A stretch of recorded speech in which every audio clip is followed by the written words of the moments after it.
Xullas, mana bunaqa yirtiq qilib qo'yishinglar uchun sizlar necha tezlikka chiqishinglar kerak bo'ladi. Hozir aytib ketaman, bir 400 tezlikda yirtilgan bu. Mana shuniki bo'ladi. Zonshen.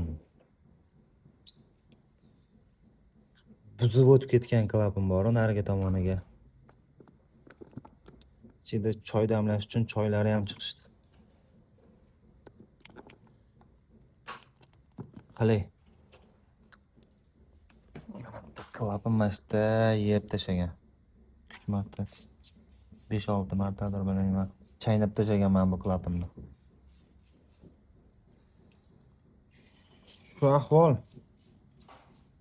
Bundan ham qiziqlari oldinda bo'ladi, xudo xolasa. Bundan ham battarlari. Kuzatib borasizlar. Hali ham borka bo'lyapti lekin. Oradan 300 yil o'tdi.